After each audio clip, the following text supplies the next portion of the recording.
आज भी आप ब्रज में जाओ, गांव प्रदेश की ओर जाओ, वृंदावन में महाराज इतनी चूड़ी और इतना घूंघट करके माताएं रहती, आज भी रहती। तो कहीं कहीं इतना घूंघट है तो कहीं सूपनखई बन के घूम रही है, ताड़कई बन के घूम रही है।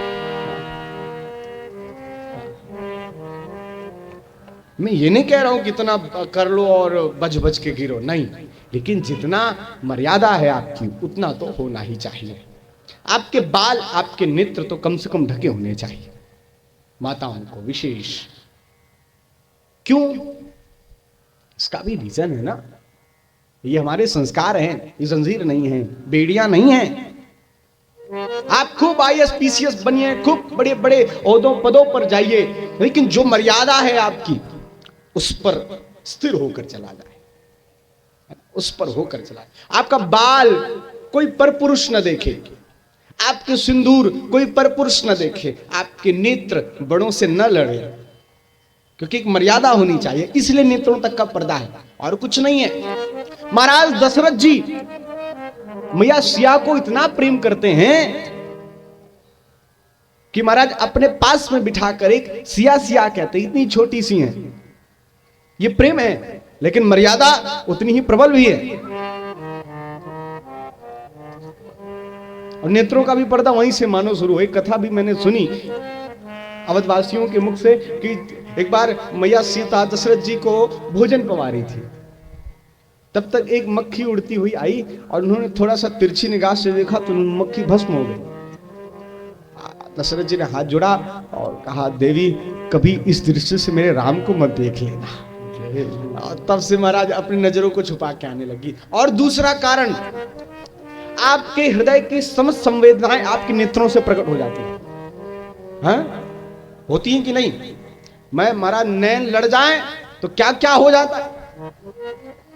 तो आंखें सबसे नहीं मिलानी चाहिए, खासकर बड़ों से तो बिल्कुल नहीं मिलानी चाहिए, ये मर्यादा है। ये केवल स्त्रियों के लिए नहीं है, सबके लिए।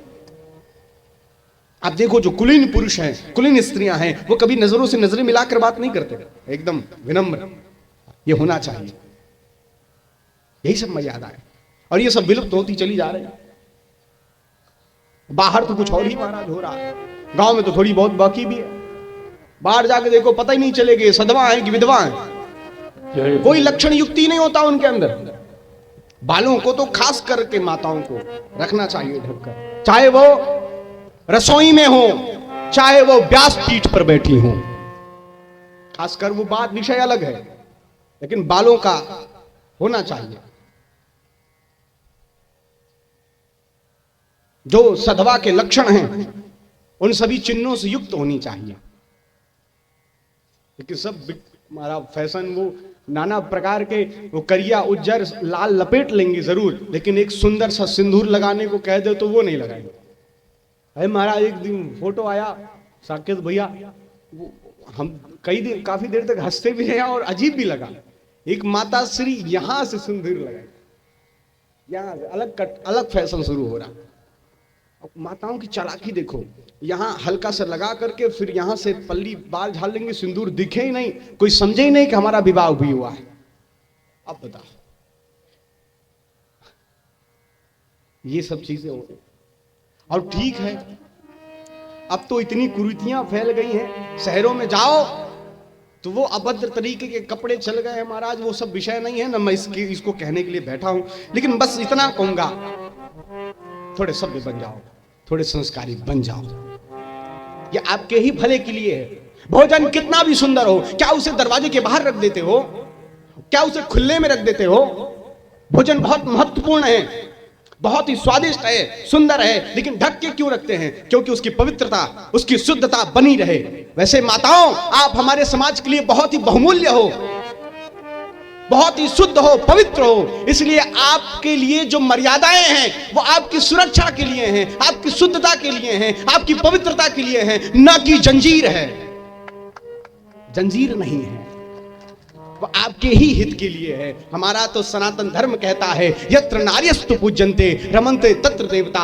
जहां नारियों की पूजा होती है वहां देवता भी रमन करते हैं। सदैव सम्मान होता आया है, सम्मान हो रहा है और होता ही रहेगा। बस हम अपनी मर्यादा में बने रहें तब।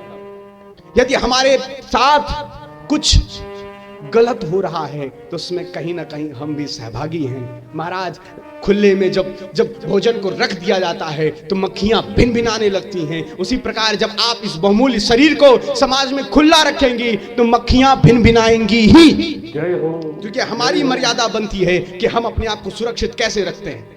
आप सबला हैं, अबला नहीं हैं। नारी के समान शक्तिशाली कोई नहीं है इस संसार में। वो इतनी स्वतंत्र हैं, स्वतंत्र कर दिया जाए तो कोई रोक नहीं सकता उनको। इसलिए बार बार थोड़ा अबला, थोड़ा ये सब मर्यादाएं बना के उनको सुव्यवस्थित रखा जाता है।